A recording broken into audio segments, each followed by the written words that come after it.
Olá, graça e paz, amigo, amiga, irmão, seguidor aqui do canal Meu Alvo é o Céu. Muito bom estarmos juntos novamente, meditando sobre a luz das Escrituras. Quero louvar a Deus, a você que é um novo inscrito aqui no canal, tem se chegado. O ano passado, esse ano, nós estamos meditando sobre o Evangelho de João. E hoje nós vamos começar o Evangelho, capítulo 12 de João, um capítulo muito especial, ao qual nós vamos adentrar logo após a nossa vinheta.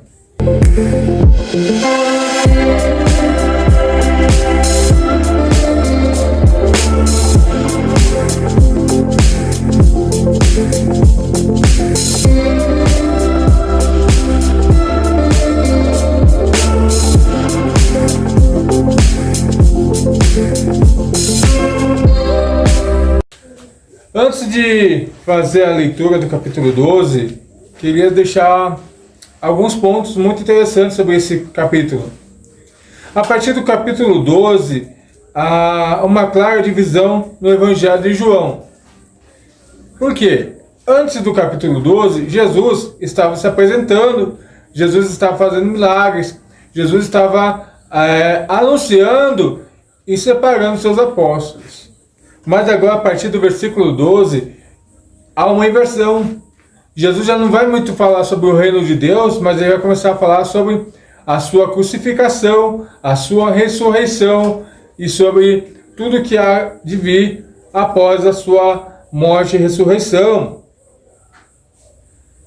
Então, até aqui, Jesus se apresentou como Filho de Deus, como a luz do mundo, como a água viva, entre muitos outros nomes, a qual ele mesmo deixou bem claro, ou alguns que tiveram encontro com ele, assim o fizeram. Demonstrou sua autoridade sobre a morte, sobre as enfermidades diversas, quando Jesus cura a mulher do fluxo de sangue, Jesus cura a filha de Jairo, Jesus ressuscita Lázaro, Jesus cura o paralítico no tanque de Betesda. Então Jesus faz um monte de sinais para apontar que ele é Filho de Deus. Mas agora ele não aponta mais, ele se deixa bem claro quem ele é, a partir de agora. A partir do capítulo 12, Jesus começa a falar abertamente sobre sua morte e ressurreição, a sua verdadeira missão. O capítulo 12, então, se torna um capítulo enigmático, porque se tudo o que já falamos, mas ainda com o ingrediente extra, é que é o primeiro capítulo depois da ressurreição de Lázaro. Então, quando nós vimos, até no capítulo anterior, nos últimos vídeos, Jesus está pregando e de repente recebe a notícia que Lázaro estava enfermo. E chegando para visitá-lo, ele já sabia que estava morto. Ele deixou isso bem claro. Mas Marta e Maria achavam que ele não sabia, porque ela só havia mandado mensagem. E quando Jesus chega, então, Marta e Maria vão ao encontro deles. E ambas, apesar de ouvir da boca de Jesus que ele é a própria ressurreição e a vida, elas não acreditam muito. Elas acreditam até com os lábios, mas com o coração e com a mente têm sua dúvida. Até ver então Lázaro ressuscitado. Então a pergunta é inevitável a partir de agora. O que acontece após a ressurreição de Lázaro? E é a partir de agora que nós vamos ler o capítulo 12, versículo 1 até o versículo 11. Foi, pois, Jesus 6 dias antes da Páscoa a Betânia, onde estava Lázaro, que falecera, e a quem ressuscitou dos mortos. Porém, lhe pôs ali uma ceia, e Marta servia, e Lázaro era um dos seus que estavam à mesa com ele. Então Maria, tomando um avental de unguento de nardo puro, de muito preço, ungiu os pés de Jesus e enxugou os pés com seus cabelos, e encheu-se a casa cheia de unguento. Então, um dos seus discípulos, Judas, o Iscariotes, filho de Simão, o que haverá de traí-lo mais tarde, disse: por que não vendeu este unguento por 300 denários e não os deu aos pobres? Ora, disse isso, pois, pelo cuidado que tivesse com os pobres, mas porque era ladrão e tinha a bolsa e tirava o que ali se lançava. Disse-lhe Jesus: deixa, para que o dia da minha morte, da minha sepultura, guardar isto, porque os pobres sempre me têm em todo o tempo, mas a mim nem sempre terás. E muita gente dos judeus soube que ele estava ali e foram, não só por causa de Jesus, mas também para ver Lázaro, a quem ressuscitaram dos mortos. Os principais dos sacerdotes tomaram deliberação para matar também a Lázaro, porque muitos dos judeus, por causa dele, criam em Jesus. Então, aqui um testemunho forte do que havia acontecido com Lázaro, o próprio Lázaro testemunhando com a sua vida ressurreta, sem precisar falar nada. E isso começou a causar um alvoroço, não só dos sacerdotes que iam matar Jesus, como nós já vimos no capítulo anterior, mas agora também eles pretendiam matar Lázaro, porque Lázaro estava testificando da graça, misericórdia de Jesus. Lázaro se transformou num testemunho vivo do poder de Jesus, e a sua ressurreição despertou grande interesse entre o povo. Muitos judeus se converteram por causa desse milagre. E aconteceu, mas a hostilidade dos líderes a Jesus. Então, o milagre que Jesus fez à família de Marta, Maria e a seu amigo Lázaro, a quem os conhecia, ficaram animados, contentes, alegres, ao ponto de até mesmo se converter e querer saber mais de Jesus. Enquanto isso, os fariseus, perdendo seus adeptos, as pessoas a quais eles manipulavam, começavam a ficar cada vez mais irados. Então aqui uma coisa chama-nos a atenção: a falsa piedade de Judas. Judas criticou Maria por ter desperdiçado perfume, alegando que poderia ser vendido e dado aos pobres e aos necessitados.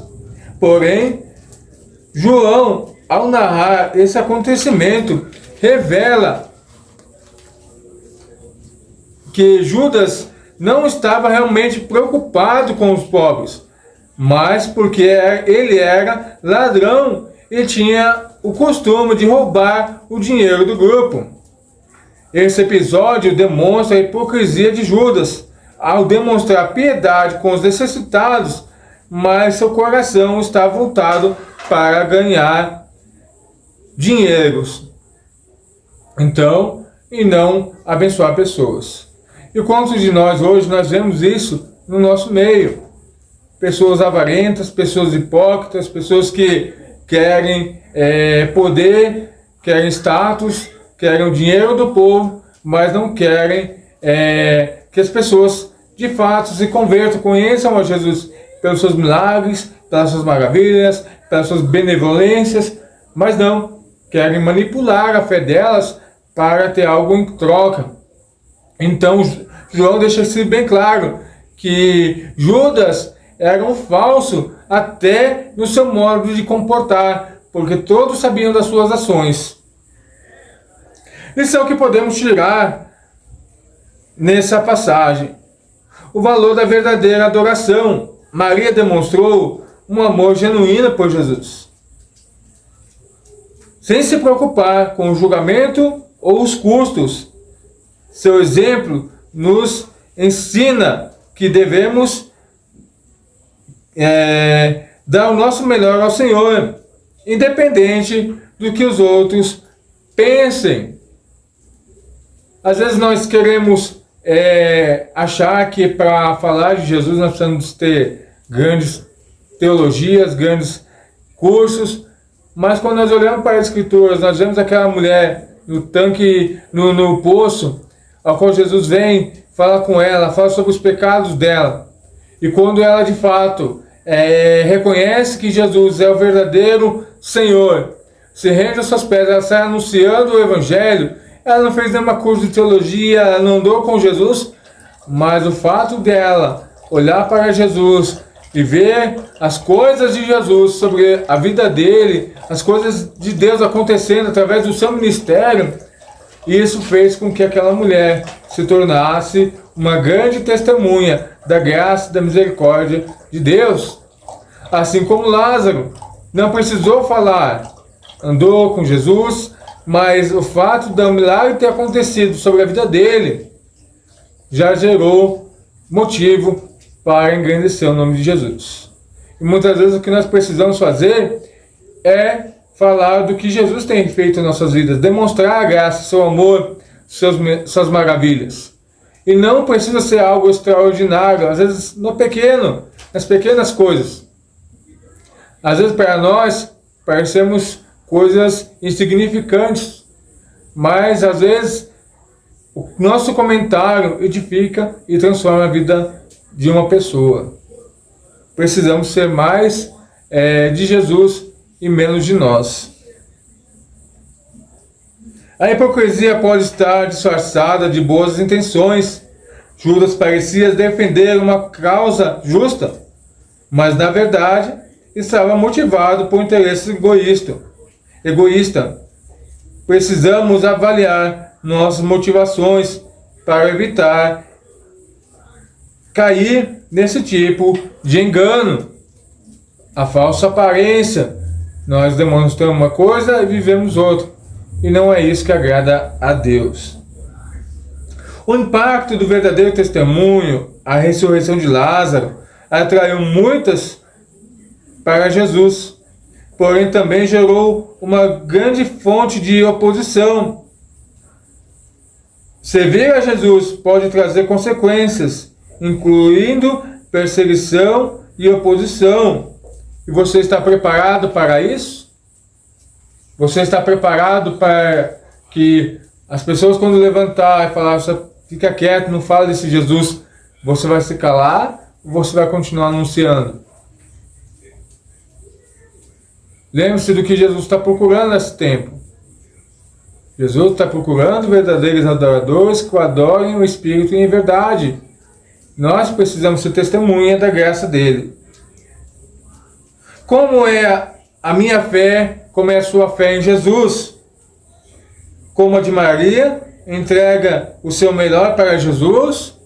Ou como a de Judas, de mostrar piedade em troca de benefícios pessoais?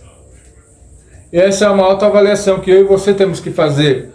O que nos motiva a estar no culto da nossa igreja? Quer seja de manhã, quer seja à tarde. O que motiva eu fazer a obra de Jesus? Quer seja limpar a igreja, louvar, tocar, receber pessoas, cuidar do estacionamento, cuidar da cozinha, da cantina, cuidar das crianças. Qual que é a real intenção? Eu estou querendo procurar agradar a Deus, servir, ofertar esse tempo de misericórdia, de graça para Jesus, ou estou procurando tapinha nas costas, reconhecimento da liderança da minha igreja? Olha, eu estou aqui todo culto, olha, eu faço tudo isso, quando vocês vão me dar um cargo? Qual que é a intenção do nosso coração? Será que o nosso coração continua enganoso ou enganado com as coisas deste mundo? Ou agora nós somos homens, mulheres transformadas que conhecem o verdadeiro Jesus, o verdadeiro significado de servir a casa de Deus? É coisas para nós pensarmos. É coisas que nós temos que se refletir ao nosso coração e responder a Deus, ao Espírito Santo, a Jesus. E se o nosso foco, a nossa meta, a nossa ação está contrário do que acabamos de ver, está diferente do que Maria ofereceu, peça a ajuda de Deus. para que Ele possa mudar nosso entendimento, nosso coração, e que Ele seja glorificado em toda a situação. Espero que essa palavra te abençoe, e a gente se encontra aqui no próximo vídeo, neste canal, para a honra e glória do nome do nosso Senhor Jesus Cristo. Deus os abençoe e até o próximo vídeo.